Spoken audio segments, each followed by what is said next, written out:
ይስብ መልሶ አሁን ይኸው 25 የዩሱትና ቁጥር 22 ጀምረን ያሻምልሽ በገዥነታቸው ስልጣን አንድ የሆኑ ሶስት ገዢዎች ናቸው። እሺ የተዛቸው ባህሪ አንድ ቁጥር 23 ባህሪ ሶስት የሆኑት ናቸው። ሶስት ገጽ አንድ አመለካከት አላቸው ይላል አይደል? ያውና የተዛዛቸው ባህሪ አንድ የሆነ ሶስት ጌቶች ናቸው ይላል። ሶስት ጌቶች ቁጥር 24 ምን ይላል? ሶስት ገጽ አንድ አመለካከት ባህሪ ናቸው ይላል አይደል? ሶስት አካል አንድ አምሳል ናቸው ይላል አይደል? እሺ ሶስት ነገስታት አንድ ከፍ አድርገው ቁጥር 26 እባክህ ምንም የምትቀይረው ነገር የለም። ያው ምንም የሚቀየር ነገር የለም። ሶስት ጌቶች ናቸው ይላል። ለመንግስታቸው የጊዜ ገደብ ወይ ቁጥር 27 ለመንግስታቸው የጊዜ ገደብ ወይም ፈረቃ የሌላቸው ስልጣናቸውም የጌትነታቸውም ክብር አንድ ነው። አዩ ቁጥር 27 ላይ አንድ ነው። ጌትነታቸው ክብር ምንድነው አለ? አንድ ነው። አንድ ጌታ አላለም። የጌትነታቸው ክብር አሻዳምጥ አንድ ጌታ አይደለም የሚለው ቁጥር 27 ጌትነታቸው ክብር። እሺ ታዳምጣለህ? ከተናገርክ በኋላ አንድ ጌታ ይላል እዚህ ጋር አዳምጣ። አንድ ጌታ ይላል። አንድ ጌታ ይላል። የጌትነታቸው ክብር አንድ እንጂ እያለ ነው የሚናገረው። አንድ ጌታ ይላል።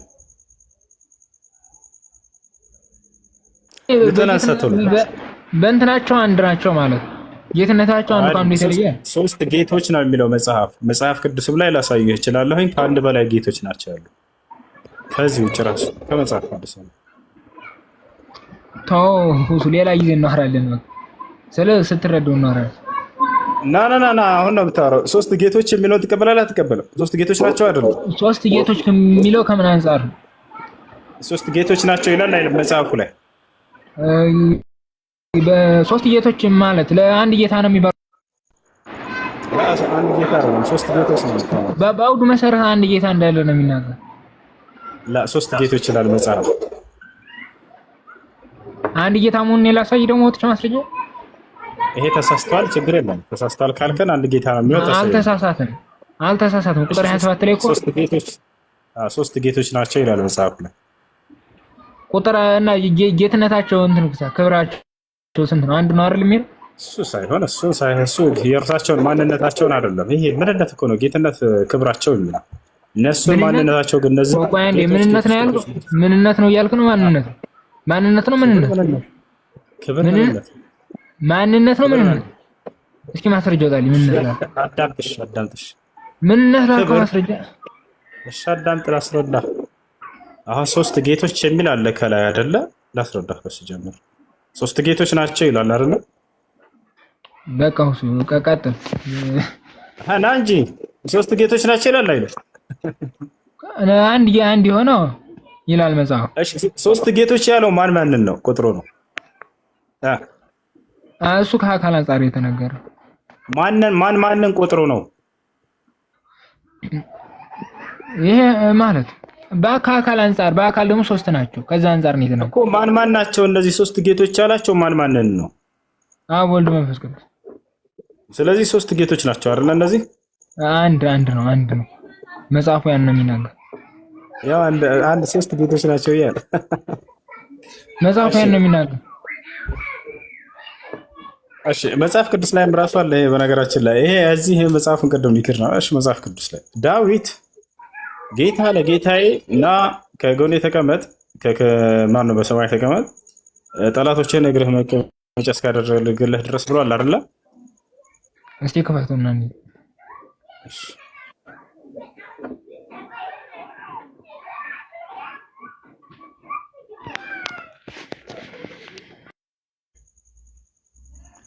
ይሰማል?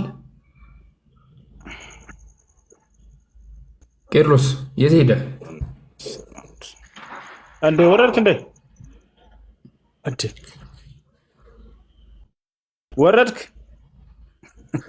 ወደ ተሻለው ሄደ። ወላሂ እንደሚል ያውቃል። አየሽ የት ነው ያለው? አውቆ ነው ማለት ነው። ወላሂ ላዚም አለ መጽሐፉ ላይ ጌታ ለጌታዬ ያለው ይላል። ጌታ ለጌታ የሚሉት አብና ወልድን ነው፣ መንፈስ ቅዱስ አይደለም። አብና ወልድ ጌታ ለጌታዬ ተብሎ ተገልጿል። እዛ መጽሐፍ ቅዱስ ላይ ነው። አሪፍ ማምለጫ ነሽ። እሺ ጥያቄ ያለለ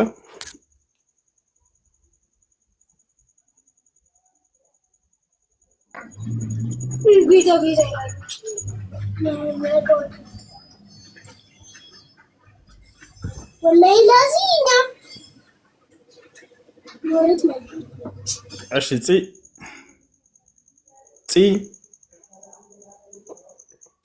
ፂ ያለሽ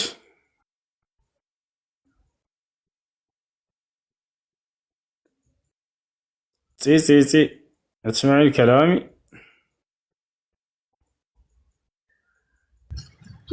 አማን ለማለት ነው። አሜን አይደለም። እሱ እንዴት ነህ? አልሐምዱሊላህ ደህና ነህ? ደህና ነኝ አልሐምዱሊላህ። እንዴት ነህ? እግዚአብሔር ይመስገን ደህና። ኦርቶዶክስ ነኝ ግን ሶስት ጌቶች እያልክ መሰለኝ። ለሶስት አምላክ ነው የምታመልኩ የምትገዙ እያልክ መሰለኝ። ሶስት ጌቶች ናቸው አይደል? አይደለም፣ ሶስት ጌቶች አይደለም። መጀመሪያ ስላሴ እኛ የምንለው ስላሴ ነው እንጂ ሶስት ብለን የምናመልክ አይደለም። እኛ የምናመልከው አንድ አምላክ ነው እንጂ ሶስት አይደለም። ግን ሶስት የሚባለው ሚስጥር ነው። ሶስት ሲባልም ወይም ደግሞ ልዩ ሶስትነት ማለት ነው። ገባህ አይደለ? እሺ ጃ ይመቻል። ጃ እሺ አንዴ እንዴና አስጨርሰኝ እንጂ እኔም ኦርቶዶክስ ስለነበርኩ እንድንግባባ ነው። እኔ ኦርቶዶክስ ነበር። እሺ ኦኬ እንግባባለን። እና ስለ ስላሴ ለመመርመር ወይም ስለ ስላሴ ለማወቅ ስላሴ ረቂቅ ናቸው፣ ከምንም በላይ ረቂቅ። ለምሳሌ ነፋስ ረቂቅ ነው አይደል? ነፋስ ስለ ስላሴ እናውቃለን። ወደ ውይይቱ እንግባ። በቃ ስላሴ ወደ ውይይቱ እንገባለን። ወደ ውይይቱ እንገባለን። ስለ ስላሴ እነግርሃለሁ። ሶስት እንዴት ሆነ፣ አንድ እንዴት ሆነ፣ እንዴት አንድ አምላክ ታመልካላችሁ ለምትለው እነግርሃለሁ እኮ እሱን እናውቀዋለን። አማን አሁን እኛ ትምህርቱን እናውቀዋለን። ወደ ውይይቱ እንግባ። እንትን ማርያም ማህደረ መለኮት ትባላለች አይደለ? አዎ ማህደረ መለኮት ናት። መለኮት ናት። ማህደረ መለኮት ማለት የግዕዝ ቋንቋ ነው። ማህደር ማለት እኮ መለኮት ያደረባት 9 ወር ከ5 ቀን ከሰማየ ሰማያት ወርዶ ያደረባት ማለት ነው። እስኪ አንድ ጥያቄ ልጠይቅ እዚሁ ላይ ሀላ የሚሳነው ነገር አለ የለም? ከባህሪው ጋር የማይሆን ነገር አያደርግም። ቆይ እዚህ ጥያቄ ልጠይቅ፣ አላህ የሚሳነው ነገር አለ የለም? ከባህሪው ጋር የማይገባው ነገር አያደርግም አልኩክ። የማይመጥነውን ነገር ለምሳሌ ብለህ ጠይቀኝ፣ አስረዳሃለሁ። ከባህሪው ጋር የማይገባውን ነገር አያደርግም ስትል ይሄማ እኮ የሚሳነው ነገር አለ እያልክ ማለት ነው። ለምሳሌ እሱ ከፈለገ አላህ የሆነ ነገር ከፈለገ ያን ነገር ለማድረግ ይሳነዋል አይሳነውም? ኮኒ አሁን ከባህሪው ጋር የማይገባውን ነገር አያደርግም አልኩ። ከአንተ እግዚአብሔር ሁሉን ነገር ማድረግ ይችላል ብለህ ታምናለህ? አዎ እሺ እንትን ነው እንዳይደብርህ ግን እግዚአብሔር ወደ ምድር ወርዶ ያንተ ሚስት ሆኖ አንተ ማግባት ይችላል? እሱማ አይችልም። ማይችለው ነገር አለ ማለት ነው። ስለዚህ አላህም እንደዚህ አይነት ባህሪ ላያደርግ ይችላል እንጂ ስለዚህ የሚሳነው ነገር የለም እኮ ነው ማለት ያለብህ። አንተ ኖ የሚሳነው ነገር የለውም ሳይሆን ከባህሪው ጋር የማይገባ ነገር አያደርግም። ገባካ? አያደርግም ግን ላድርግ ቢል ይቻለዋል ነው። ኖ እግዚአብሔር ላድርግ ቢል ያደርጋል። ያንተ ሚስት መሆን ይችላል። ላድርግ ቢል ያደርጋል። ያንተ ሚስት መሆን ይችላል አይደለም? አልተግባባንም። እየተግባባን አይደለም። አሁን ለምሳሌ ምን ልል ፈልጌ መሰለህ፣ እግዚአብሔር ከሶስቱ አካል አንዱ ወልድ የሆነው ለአዳም ስለበደለ ሰው ሆኖ እኛን ለማስተማር ለኛ አርአያ ለመሆን እኛን ለማስተማር የመጀመሪያውን መቻል ላይ እናውራ። መቻል ላይ እሱ አምላክ አዳም የኛ አምላክ እማቆ ትምህርት ነው። መጀመሪያ የጀመርነውን እየጨረስን እንሂድ። እግዚአብሔር ሁሉን ነገር ማድረግ ይችላል ቢጠየቁክ ከፈለገ? አዎ ይችላል። ያንተ ሚስት መሆን ይችላል? ይሄ ከባህሪው ጋር የሚሄድ ስላልሆነ አይችልም ማለት እንዴት ይሄ ሊሆን አይችልም። ቴንክ ዩ። እግዚአብሔር ፈጣሪ ነው፣ ፍጡር መሆን ይችላል? አይችልም።